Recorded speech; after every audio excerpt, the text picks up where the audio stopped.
Hey everybody, welcome back to the Hangover. I'm Daniel, alongside with me as always, Shannon Wyatt. Shannon, how are you doing? This is the Hangover, post-draft Hangover. How you feeling? You feeling good? I'm feeling great. Great. Still coming down off cloud nine because the draft was like a dream come true.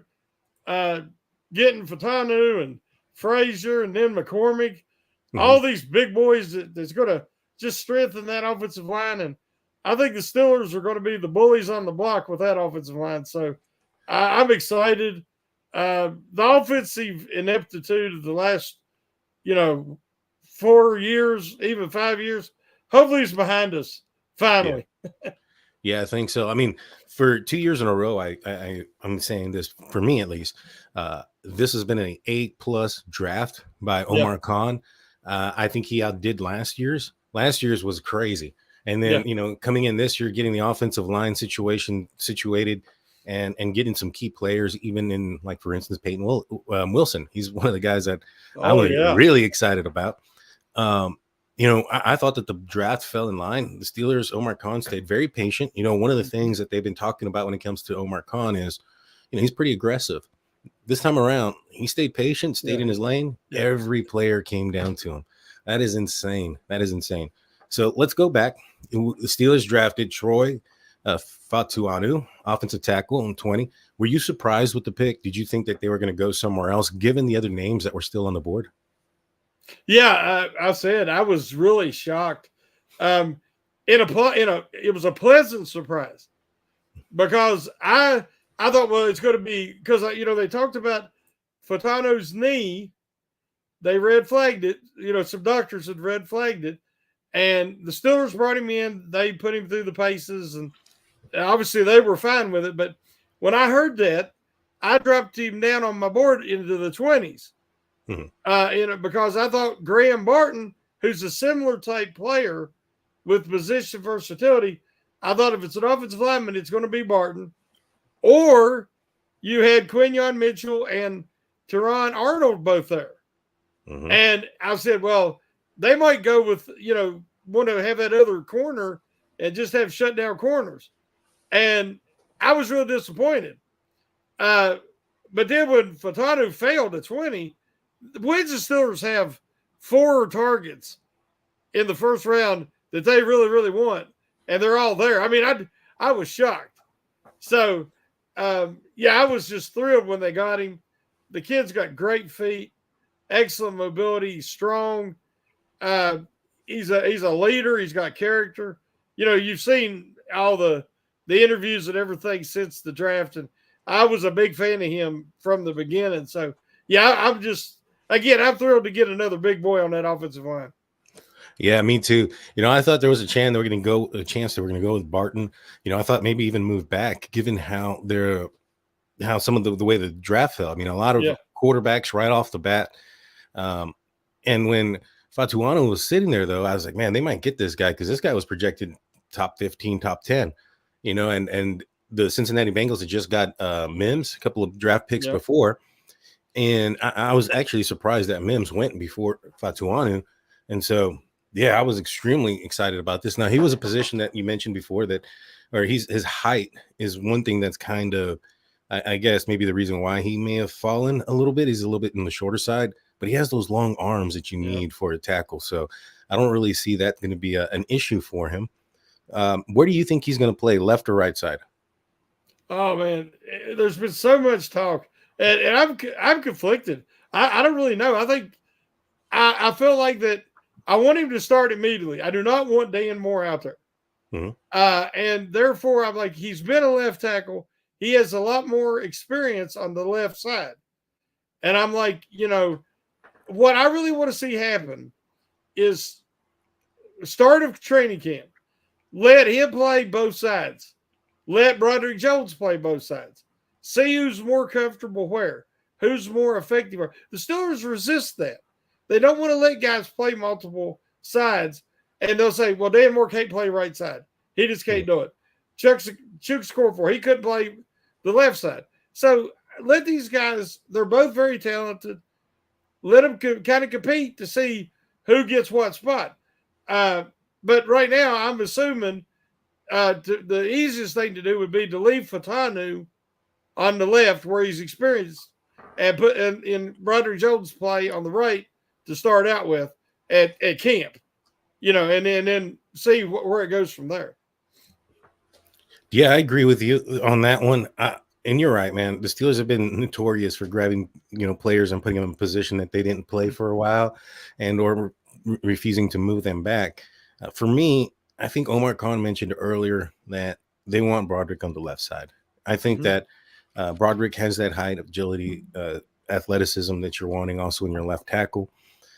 He also comes with the Steelers trading up last year to number 14 to pick him up to be the left tackle. So I think that he's going to end up getting moved over to the left tackle side. And I would want to see if this guy can do the right side. Now, he said that he could. He's practiced it quite a bit.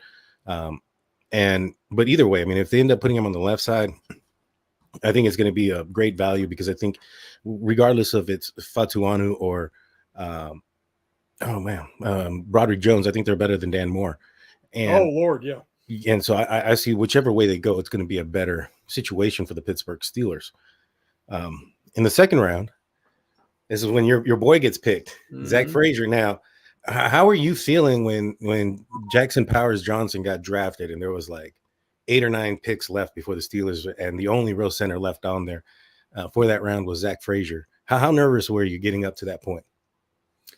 Well, if you'd have been watching the live feed on Steel Curtain Network, and a lot of people were, I was very nervous. As each pick was going off, I was like, "Oh, they can trade up here. They can trade up here." I was getting scared. I'm like, "Don't risk it," because they really needed one of them two guys, a guy who could plug and play. And so when the pick was made, obviously I was ecstatic. I've spoken so much about Frazier, and people thought I was using hyperbole, but I wasn't. I was actually holding back because I didn't want to make him out to God's gift to football, and then somebody else gets him, especially somebody in the division. So I was trying to hold back, but I think that the guy is going to be a Pro Bowl regular. I think he is the next Steelers legacy center. He's already spoken that. He has such great respect for the history and the legacy of the position in Pittsburgh that the kid's going to give it everything he's got, and he just doesn't fail. I mean, everything he touches, he's good at. I just think that he was destined to be there, and I'm just thrilled. I mean, it makes up for the Creed Humphrey missing out on him. So I'm just so happy to have Frazier. So as the Steelers got close, did you have that feeling of Creed Humphrey 2.0 happening again? Did you think maybe they were going to get there and go somewhere else? Dave Schofield kept saying it. He kept saying it. He says, "I got the feeling, man. It feels just like Creed Humphrey all over again." I'm like, no. And then Bradley Locker comes on and he's like, "I think they should take A.D. Mitchell, the wide receiver out of Texas." I'm like, "Quit. You're going to jinx it." There was that high possibility. I mean, the Pittsburgh Steelers were rumored to try to get a receiver, throughout the draft this past weekend. And, going in that second round, they still hadn't done so yet. And there was one of the big names still on the board. So I think that there was some notion there. But I think once 51 came up on the board and the Steelers saw that Zach Frazier wasn't drafted, I'm sure that ticket was in just as quick as his name, as they were able to sign it. Obviously, the NFL is a business, so they let us wait around for as long as possible before they announce the pick. But I'm sure it was in there fairly quickly. Are you going to cop one of those 54 jerseys? I'm pretty sure. I don't think anybody has it, so I'm thinking he's going to end up wearing it. Yes, like I said, I haven't seen anything on the official Steelers page yet, but I believe that he's always been 54, high school, college. I fully expect it. And we'll definitely be getting the jerseys though. Nice. I think it'll be a nice one. I mean, 54 right there in the middle. It looks good. It's not like when they put 53 on Kendrick Green. That was weird. Right after Marquise Pouncey. It didn't look bad. Now 54 in there. It's not trying to be Marquise or anything like that. So he can be his own guy. If I you like get a that chance, check out my Twitter because I've shared a couple of Frazier family interviews Mhm. when they were talking about him being selected and everything. Yeah, And you see where Frazier's character comes from. He's got a wonderful family, a very supportive family, and they're going to be able to be there for everything because he's right down the road. So, but yeah, check the videos out just to get a little background and more understanding about a truly special young athlete. for sure, for sure. I saw some of those. The I know there was a little bit of a debate because he was in a room full of cowboy stuff, but That was his uncle's house. yeah, Yeah, so he's going to put some Steelers stuff in there. there you go, there you go, black and gold. So going on into the third round, the first pick in the third round, the Pittsburgh Steelers selected Roman Wilson, wide receiver. I'll be honest, I didn't know anything about him until he got selected. He looks like he's a faster guy, about 6', 5'11". What are your thoughts about Roman Wilson? Where do you see his fit on this team? Do you see him replacing Deontay Johnson? Do you see him more being the slot receiver? The thing about Roman Wilson is I watched a good bit of Michigan because I don't watch a ton of college football. I usually watch if I'm just looking to check out a certain player because I always watch West Virginia Mountaineers, but Michigan was on all the time, and they always had big games every week. And if you watched, he was Michigan's passing attack. You know, they were just running the ball down people's throats, but their offense is very similar to Arthur Smith's. And Roman Wilson is not a big receiver, but he's physical. He's putting his nose in there blocking, and he'll catch the ball and take a big lick. Because sometimes, you know, Michigan, you know, he had to catch some balls when he was going to get blowed up, and he held on. Mm-hmm. And I think he can play both. I think he can play outside and kind of replace Deontay Johnson and let somebody else work the slot. Because we got to remember, Arthur Smith's going to play 12 personnel. There's going to be two tight ends the majority of the time. And I fully expect the starting receivers to be Pickens and Wilson. Mm-hmm. They might start out with Van Jefferson, you know, at the beginning of the year, but Wilson is by far the second most talented receiver that the Steelers have. I thought he was quicker than fast. Mm-hmm. So when he ran the 4.39, I was like, wow. I mean, he can really, you know, he can move. And so at the Senior Bowl, Mike Tomlin was watching him and Quinyon Mitchell going through the drills, and they were having a good one-on-one battle. And he said after that, he said, Roman Wilson reminds him of AB in his balance and his ability to cut and his footwork. You know, he does everything full speed. And so, yeah, I expect Wilson to be a starter sooner than not. I'm kind of the rumors today is the Steelers are, you know, maybe getting ready to make a transaction, make a trade, and everybody's talking about all these different receivers, but I just don't know if it's necessary because in Arthur Smith's offense, the number 2 wide receiver doesn't get that much work. So we'll just have to see what happens. Yeah, now, I agree with you. I mean, it's going to be weird, or not weird, but you have Van Jefferson that they brought in, as you mentioned, as an acquisition in the offseason. You have Roman Wilson that they just picked up in the draft. There's some rumors going on right now that there's a possibility that the Steelers are going to sign a significant playmaker and, you know, or trade for a significant playmaker. And I think a lot of people are assuming that that's a receiver, whether that be Ayuk or Cortland Sutherland or whoever. If one of those guys comes in, and you know the offense is ran the way Arthur Smith has ran it before, where does that leave Calvin Austin? I mean, Calvin Austin has got speed and he's a weapon in the right offense. He has to have, like Matt Cannon admitted, he had no idea what to do with him. Now Arthur Smith has had some time, you know, but if you look at Arthur Smith's offense, he always has a quick guy. Because even with Derrick Henry and they were pounding people, they'd have that backup running back, that little guy, I can't think of what his name was, as a change of pace. They'd bring him in, work him, put him out in the slot, you know, do some screens to him to keep teams honest who were trying to stack the box. So, there could still be a role for Calvin Austin. But, I mean, they got a lot of receivers now coming to camp. I think I counted 7. So, they'll probably, get an opportunity in camp, but Calvin Austin's got to show something. And he's never going to be a good blocker. And he's kind of penciled in as a gadget guy. So I'm concerned about him, making this roster. I really am. Yeah, the way it sits today, and if the Pittsburgh Steelers do end up acquiring a playmaker at the wide receiver position, I think that's just going to bury him even further. And he's going to be, like you mentioned, that gadget guy, maybe a reverse dude here and there, or maybe they'll package him up with a draft pick in the later round and send him off somewhere for a wide receiver. Because I wonder if we'll see any jet sweeps. I'm not really remember Arthur Smith's running jet sweeps very often at all. Mm-hmm. So, that was something that he could do, and that they tried to get him out. But, they might even be fewer of those now. So, I'm mainly concerned. I want to see bully ball.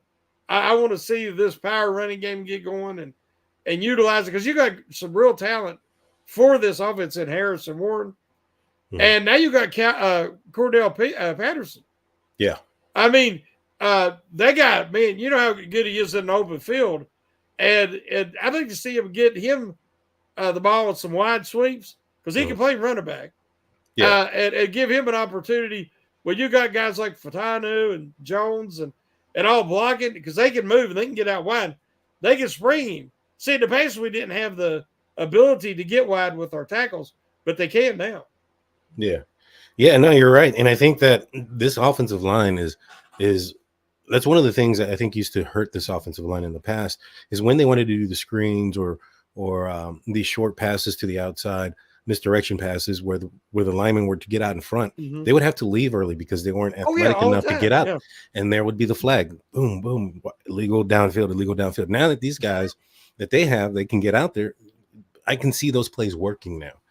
And I'm excited about this, but you're absolutely right. When it comes to the gadget play, I think you'd rather have Cordell Patterson back there running the gadget play than you would Calvin Austin.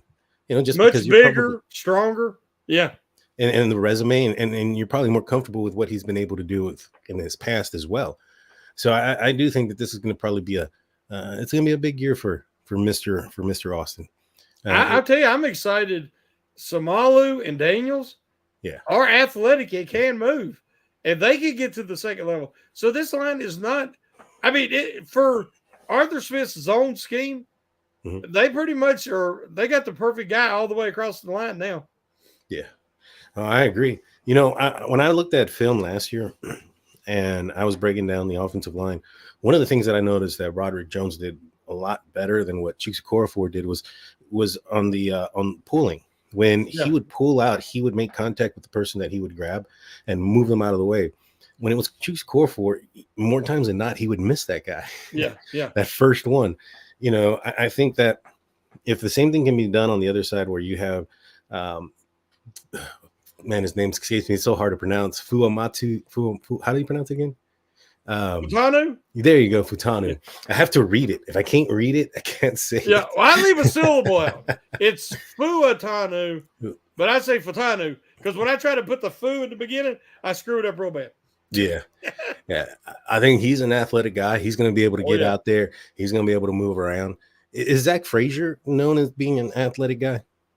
He is more athletic than he looked at the combine, because he was coming off the broken leg.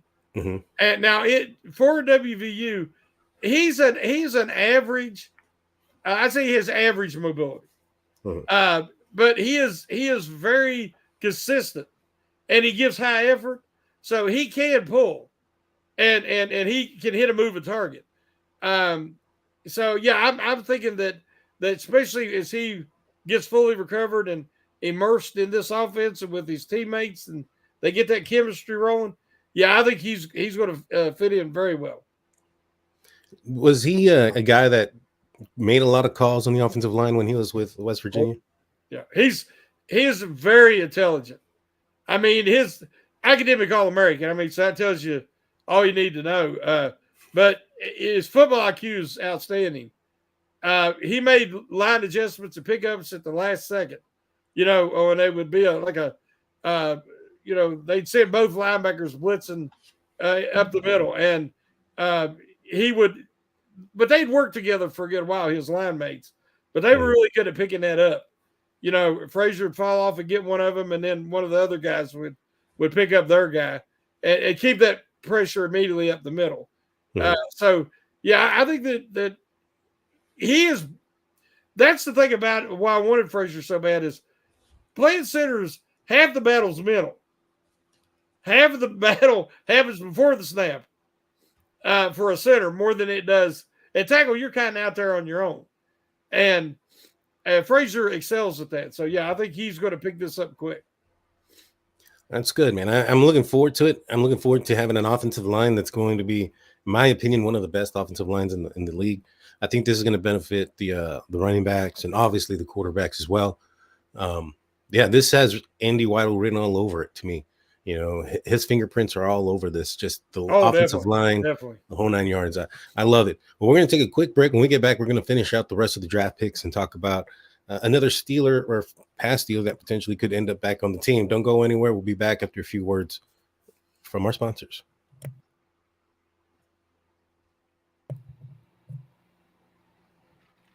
And we're back. Welcome back, everybody. I'm Daniel. Alongside with me is Shannon White. Shannon, before we get back into the conversation, I'm sure you had a lot of articles that you've written this past weekend. Can you share with us what you've done to cover the draft? Yeah, it was my 5th year in a row that I've done the grading the picks articles.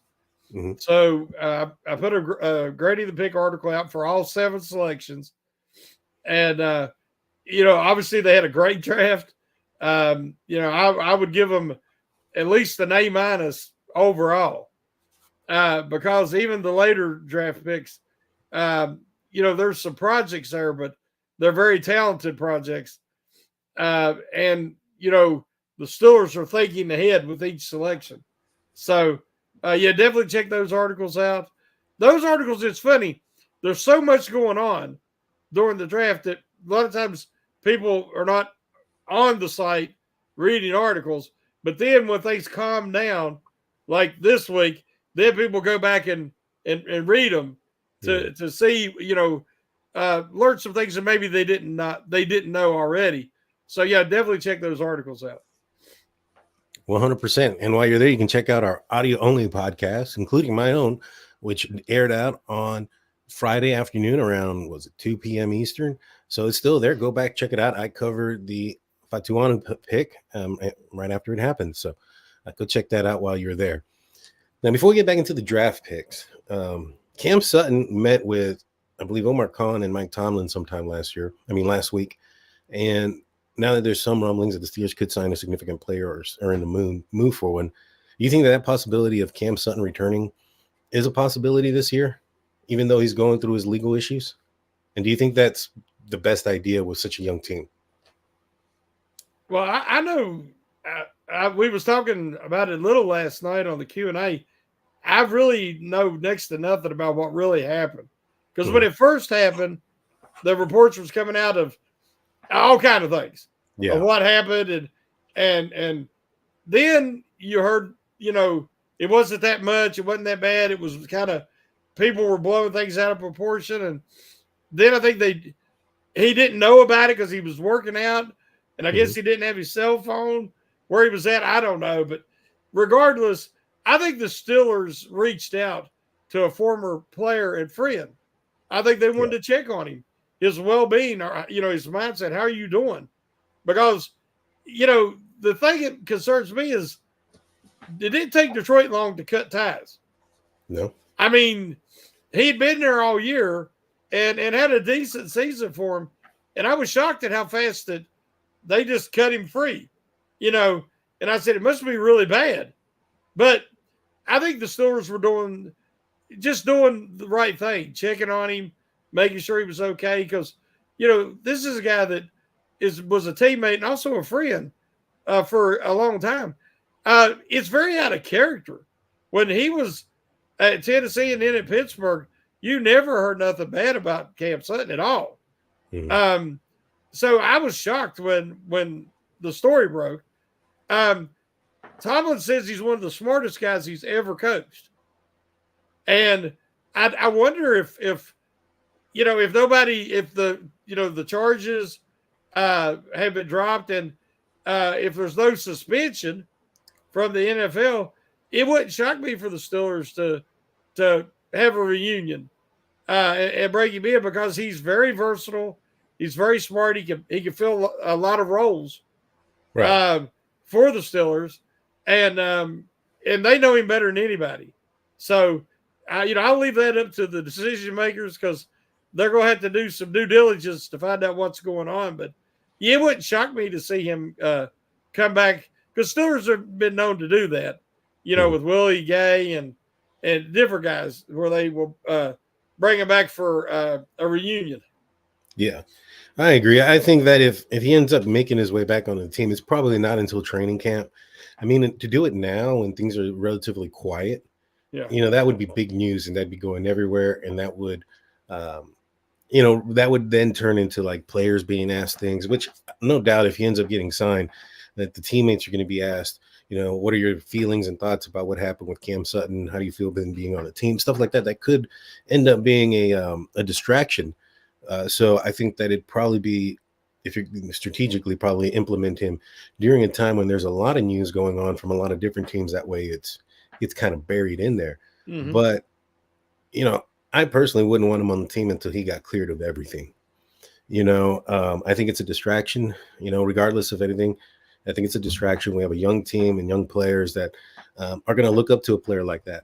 And I'm not saying that he did anything wrong or did anything right or any of those things, but until he clears his name, there's going to be that question. Yep. And I just don't think it's worth it at this point. You know what I'm saying? Mm-hmm. Oh, I see. Like I said, the Steelers would really have to do due diligence to even consider it. So yeah, right now I wasn't even thinking about him. But when that rumors broke and it was reported that they had checked on him, and then I kind of listened to him talk. Cam Hayward talked about it a little bit, and I'm like, I think they was just checking on a former teammate and friend. Gotcha. Yeah, I think so too. I mean, I think it's probably in his best interest as a player, as a person, to get through with these legal things first as well. Oh, yeah. You know what I'm saying? And a big thing about him not turning himself in apparently was because he was in Detroit, and I think the accusation or the offense occurred like in Florida. So he had to travel from Detroit to Florida. However, I don't think it takes like a week to get there. So 2 weeks to get there. You know what I mean? Did he walk? Like, you know what I mean? So I don't know. Where there's smoke, there's fire usually. So there's probably some truth to what the accusations are. You know what I mean? Yeah, like I said, I've just heard so many different versions. So we need to have a little more clarity for sure. Yeah. Yeah. So with the cornerback position the way it is, let's say the Steelers don't sign him. How comfortable are you going into season, regular season with this cornerback situation, or do you think that they're going to pick up somebody else before the start of training camp? Well, I think we all would have liked to see another corner added. Mm-hmm. They picked up Ryan Watts late, but Ryan Watts, I believe, is going to be a safety. He can play a little slot as far as matching up with big receivers or tight ends, and he's a very, very good athlete. I told somebody he kind of reminds me of Terrell Edmonds in that he's very athletic and good size, length, decent speed. I can see him. They're talking about making him a safety, and I think that he could be a very talented safety. But I do not want to see him as playing corner out on an island matched up and asking him to press. He's more of a zone coverage, read and react. He's got good twitch, and he can react really quick on the ball, but he doesn't track the ball with his back to the play. He doesn't track the ball very well at all. Give up a lot of big plays over the top, especially when he played better receivers, which everybody in the NFL is better. So, I think that he's going to be a safety. So I'm a little concerned at cornerback. the Steelers did sign Beanie Bishop from WVU, who is a classic Mike Hilton type slot corner. Mm-hmm. But he's faster, way faster. He ran a 4.39, and he's much better at coverage than Mike Hilton ever dreamed of being. So Mm-hmm. I think they might have found their future. You know, Mike Hilton was that drafted guy. And it wouldn't shock me if somewhere in the near future, Beanie Bishop isn't starting for the Steelers. Even though he's undrafted, I think that – see, I wanted him to pick him in the 6th round. But, you know, Khan, he's smarter than me. He waited and got him as undrafted. So there you go. There you go. Well, let's get back into the draft pick. So round 4, or the second pick in round 3, ends up being a guy named Peyton Wilson. Now, this is one of my favorite picks. He is 6'4", ran a 4.40. He slid a little bit because he's got quite a list of injuries, or quite an injury history, including not having an ACL in one of his knees, which he's been playing majority of his collegiate career without, right? I think that occurred early on. Hines Ward was a guy that played without an ACL. I'm not a doctor. I don't understand how that works. Are you concerned about that at all, Shannon, the no ACL in the knee? Well, I had the same thing after an injury in junior high, and I don't have an ACL on one of my knees. Oh, wow. And but in the rehab process, you build up the muscles so much in your legs, and depending on the individual, you know, it compensated for me not having an ACL. Mm-hmm. And if you watch Peyton Wilson, you know, that's why he failed. I mean, he's a first-round talent who fell to late 3rd. He was even, the additional pick the Steelers had picked up in 98. So to get a first-round talent late in the mid-round, that's incredible. And if you watch his workout videos he had on, he's doing box jumps and scissor jumps and stuff that if you got a bad knee, you can't do. Mm-hmm. It was just, you'd have swelling and soreness the next day for sure. He shows his flexibility and sometimes you can stabilize the knee just through the muscles around the knee. As you said, Hines Ward, Greg Lloyd. Greg Lloyd was another guy that didn't have an ACL on his knee. And the Steelers are very used to that. They're one of the franchises that are familiar with this situation. So I think when it comes to his workouts, his any physical therapy, they're going to be ahead of the game. So I'm very confident. The main worry is arthritis setting up, because arthritis tries to set up to give the knee more stability. That you are lacking an ACL, but that could be years before, he has start. And, then he might get the clicking in the, loose particles. You got to get your knee scoped. And, I've been through it. So I'm thinking that is it risky? There's always a risk. But the Steelers signed or drafted Darnell Washington last year. They say he's already pre-arthritic knees, and he's young. And at 6'7", 6'8", they were concerned. If teams passed on him, Steelers took him. Because they're like, hey, we get a rookie contract out of him, it's worth it. And then, if anything on top of that's gravy. So Peyton Wilson is a stud. I mean, that guy's Chad Brown 2.0. And you pair him with Patrick Queen, and you just take your chances. He might have a long career and never have any problems. Yeah, no, I hope so. I mean, I think TJ Watt had a couple of injuries in college, and then he became fairly healthy for the most part. And I know here recently he's gone down with a couple of injuries in the last couple of years, but for the most part he's been healthy. When it comes to Wilson, I think he was clocked at over 23 miles an hour on a play, which is that's fast. And that's without the ACL. I know he's had some shoulder injuries in the past. Do you think he's going to be a guy that's going to be starting next to Patrick Queen day one, or do you think that's still going to be Landon Roberts' job, so to speak? Yeah, I think that it'll be a Landon Roberts starting out, Mhm. and but that's another great thing about Peyton Wilson is he's very intelligent. The scouts raved about his football IQ and his leadership. So I think he's a guy. Everybody knows. Don't ask Patrick Queen to wear the green dot. He's just a read and react, see you hit it. Whereas Peyton Wilson can definitely. He's that type of player. An individual that he can wear that green dot and it not affect his performance in a negative way. Um, and he's used to calling out formations and making adjustments pre-snap because a lot of times your inside linebacker is kind of like your center. He has to do all that stuff and get everybody in the right position pre-snap on defense. And so Wilson is very accomplished at that already. Mhm. Yeah, I'm excited about it. I think he's gonna have a role early on. His coverage ability is really good. And you know how the Pittsburgh Steelers like to put linebackers on receivers.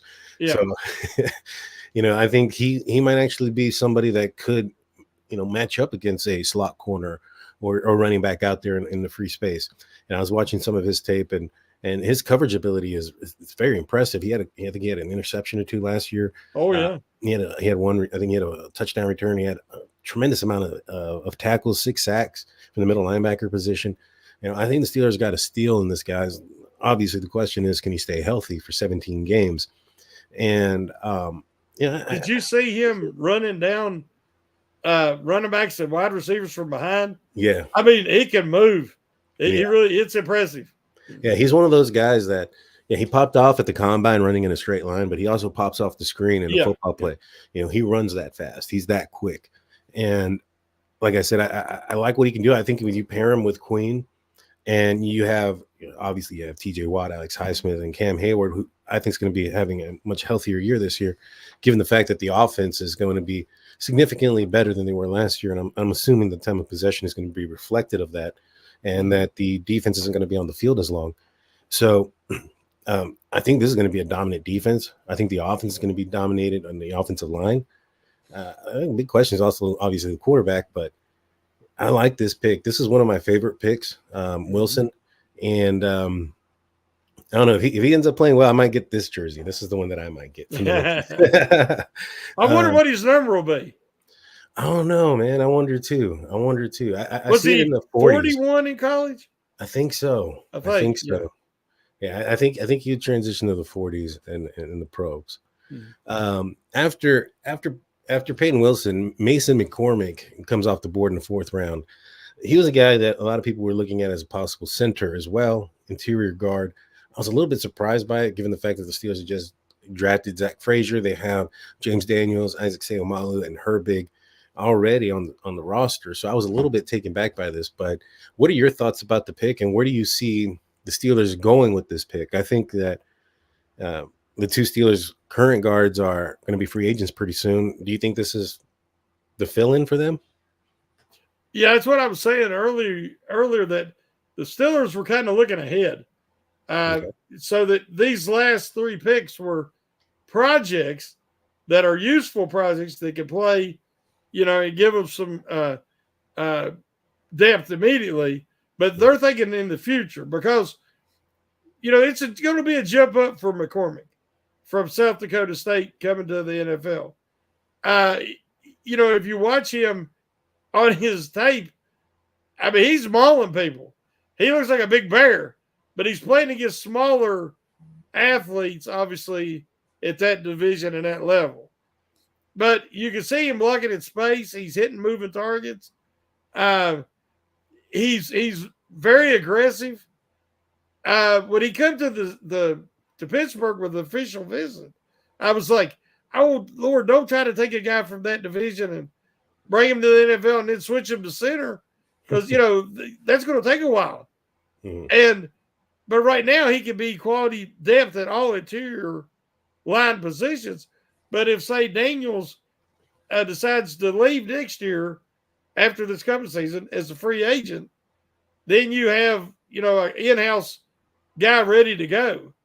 Because I do think McCormick is a guard, and I think he'll be a really good one. and he brings some nasty. I mean, that's whatever his nickname will be, nasty will be in there somewhere because that dude likes to hit people, he likes to hurt people, and he likes to pancake people. And so I was really pleased. We get a lot of lip service. Mr. Rooney, 4 or 5 years ago, we need to improve the offensive line. We need to improve the running game. We haven't seen it. Last year, we seen it when they committed the first round, moving up to get Broderick Jones. And this year, they completed the process by going and making 3 picks along the offensive line and bringing in 3 guys that fit the Steelers culture perfectly. So, yeah, I was pleased. I was like you. I was shocked, but I was very pleased when they selected McCormick. Yeah, me too. I'm sure his nickname will have to do something with spice or spices because it's just too perfect. You know what I mean? Nicely spice or something. The last 2 guys that the Steelers picked in the 6th round, Logan Lee, defensive end, and Ryan Watts, defensive back. Like you mentioned, these guys are probably going to be project guys, raw players that are going to need to develop, and maybe some future players for the Steelers. Logan Lee, he probably needs to get a little bit bigger. He looks a little thin to me. Definitely. You know what I'm saying? So where do you see these guys land? Just like that, just depth and for the future? Or do you see them actually carving a role on this team? Well, I think both of them have a shot to make the roster, but they are definitely both projects. Logan Lee, I was like, really? When the pick was made and Big G, my podcast partner on Pump Your Brakes, he was like, "Oh, you don't know, Shannon. This guy's who's the guy with the beard?" And we're like, Brett Kiesel. He says he's Brett Kiesel. He said, "Watch him." And see, I remember when Kiesel came in as a rookie, and he was just raw and he just running around. I mean, he was playing special teams. Yeah. I mean, coming down, flying down the field. He was like 280, 285. He was smaller, thin, like Lee is. Now, Lee at the combine was 281. I think he lost weight trying to run faster and test better. But then I think at the pro day he was 291. So I don't think it'll be any problem. He's 6'5" and lanky. For him to get, I think he needs to be 305 minimum. And he probably can accomplish that at least by next year. Yeah. But this year I think that they'll have him in there, try to give him a few snaps, work him in on special teams because he can move. He come to Iowa as a tight end originally. So the guy has movement skills. And but if you look at him, his RAS score was 9.76 or something like that. So he is very athletic. And he is a Brett Kiesel type project. Yeah, well, I mean, if he can turn into Brett Kiesel, that would be a steal. Oh, Lord, yeah. Just tell him to start working on that beard. He's got he better be there by next year. Yeah. Man, overall, I thought that the Steelers did well as well throughout the draft. These last 2 guys, like we mentioned before, are going to be the project raw guys that can be something later on. But overall, I gave this an A draft class. I like what the Steelers did with the offensive line. I like what they did with the middle linebacker position. And I know that they're going to make some more moves. Like we mentioned before, there's currently some rumors going on that they could make another signing. Nothing official has happened yet, so there's nothing really to talk about on that aspect. But outside of receiver there, Shannon, before we let everybody go, what other position do you think that the Pittsburgh Steelers are going to target before the start of training camp?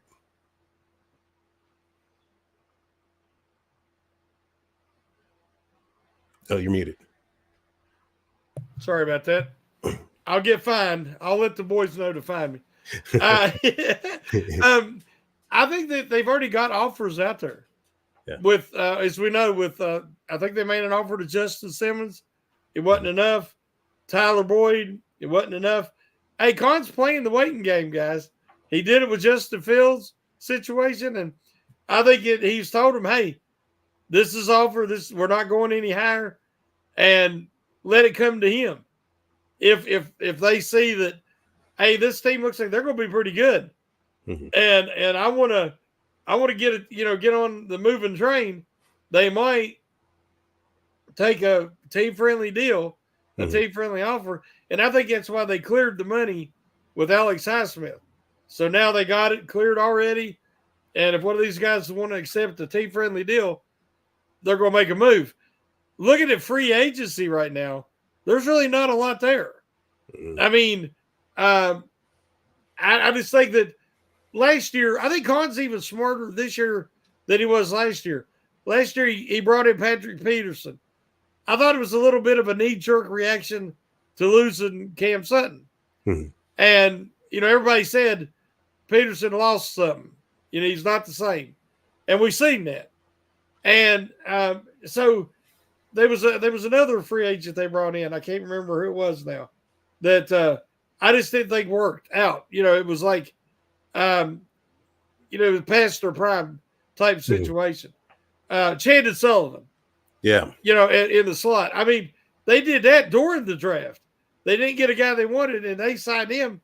I think it was the 5th, 6th round of the draft. So, I'm glad that Khan hasn't done that this year. He's not making knee-jerk reactions, which was the only 2 blemishes on his resume last year. This year, I think it's clean, baby. I'm like you. I give it an A- this draft class and free agency. So I expect, like you, for there to be another move, maybe 2 moves. I'd like to see a defensive lineman. I still think they need something there, a little size, a little experience. I know they got Lowry, that was a former Minnesota Viking. He's a quality professional, kind of like Armand Watts was last year. But of course, another cornerback or Justin Simmons, if he decides he wants to come. Hey, you can't have too many good defensive backs. So we'll just have to see. Yeah, I agree with you. I think a slot corner is probably where the Steelers should go next.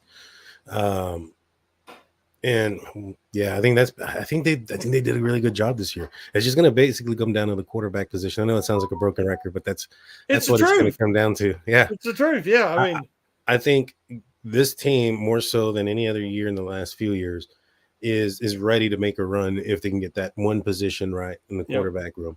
I feel like this. I do. I think they got a good two-way punch with the running back position. They got an excellent receiver with George Pickens.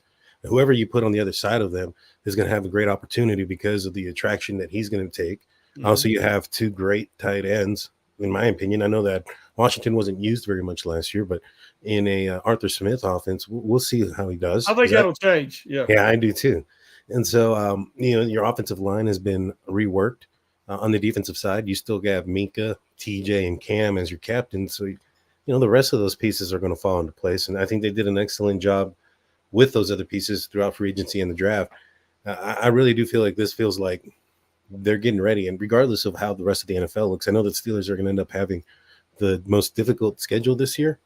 It's in the top 3 if it's not. I can't remember right, but it was top 3 for sure. For sure. And so I prefer it. The Steelers have been a team that, when they're playing against better or equivalent teams that rise up to the occasion. When they're playing against teams that they should beat all over the place, they kind of play down sometimes. So if you're having a hard schedule, it's going to be the better of the 2. You can't take your foot off the pedal. Not at all. Not at all. Well, Shannon, do you have any final words before we call it a show? No, just thank everybody for we had some great participation and through the whole draft process. It was a lot going on. It was tiring, but it was so exciting. And I know everybody's excited. And I said it last night and I'll say it again. Everybody says, "Oh, don't get too excited. Keep everything in perspective." And I don't know what's the fun in that. Right now I've been dreaming. I mean, other teams' fans do it. Cleveland fans do it every year. They dream they're going to be good. So, hey, I'm going to stay excited. I'm going to be pumped, be positive, encourage these young men. Welcome them to Pittsburgh. And we seems like they want to attack guys for who they ain't. or they could have had this guy, or they could have had that guy. It doesn't matter now. They're Steelers. This is a great class, and just support them and be happy about it. If it don't work out, there's always next year. But it's going to come down to, as you say, to these quarterbacks. If the Steelers can identify a quarterback, I think they got the roster now. If they can identify the quarterback, it's like when Ben come in. Ben didn't have to be the hero at first. He just had to give them that big play 4 or 5 times a game, that when the opportunity was there. And I think that's what you're going to need this year. Whoever they already have been talking about, I think it was Warren. Jalen Warren said that the quarterback room is totally different. The leadership aspect. Because, even though Fields is not old, he's got a few years experience. And, Wilson's a crafty veteran. So I think that they're wanting to take the quarterback's lead. And if these guys can work, at least one of them can work out, the Steelers can be really good this year. Yeah, I agree. So. And as you mentioned about dreams, unlike the Cleveland Browns, ours don't turn into nightmares. You have a great night. Shannon, take us out.